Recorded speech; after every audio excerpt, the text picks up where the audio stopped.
నమస్కారం. ఈ రోజు మనం ఫాల్గుణ మాసం దాని యొక్క విశిష్టత, అదే విధంగా ఫాల్గుణ మాసంలోని పుట్టేవారి యొక్క లక్షణములు గురించి తెలుసుకుందాం. ఫాల్గుణ మాసం తెలుగు మాసాలలో ఆఖరిది.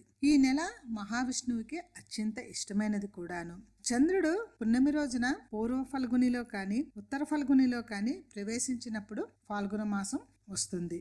ఫాల్గుణ మాసంలో ఇల్లు కడితే బంగారము పుత్రలాభమని మత్స్యపురాణంలోని చెప్పబడినది. ఈ నెలలో శుద్ధపాడ్యమి మొదలు ద్వాదశి వరకు 12 రోజులు పయోవ్రతమని చేస్తారు. ఈ 12 రోజులు శ్రీ మహావిష్ణువుని పూజించాలి. శుక్ల తదియ రోజున సౌభాగ్య వ్రతమును చేస్తారు. ఈ వ్రతమును ఆచరించటం వలన జీవితాంతము సౌభాగ్యులుగా ఉంటారని శాస్త్రవచనము.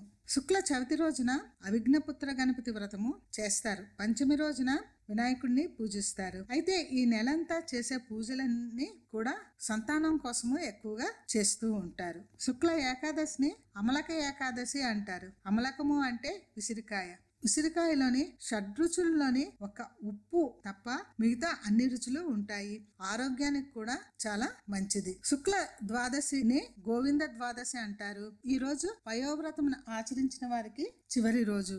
ఇక ఫాల్గుణ పౌర్ణమి. ఈ రోజు దేశమంతటా హోలీ పండుగను జరుపుకుంటారు. ఈ రోజే మహాలక్ష్మి పాల కడలి నుండి పుట్టింది కాబట్టి ఈ రోజు లక్ష్మీదేవిని పూజిస్తారు. శంకరాచార్యులచే చెప్పబడిన కనకదార స్తోత్రము చదివితే మంచిది. ఈ రోజే హరిహరసుతుడు అయ్యప్ప జన్మించాడనేసి అంటారు. కృష్ణ తదియ. ఈ రోజు సృష్టి మొదలైందని చెబుతారు. కృష్ణ చవితి లేదా బహుళ చవితిని సంకష్టహర చతుర్థిగా చేస్తారు. బహుళాష్టమి రోజు సీతాదేవి భూమి నుండి పుట్టింది. బహుళ ఏకాదశిని విజయ ఏకాదశి అంటారు. ఈ రోజు పాదరక్షలు దానం చేయటం చాలా మంచిది.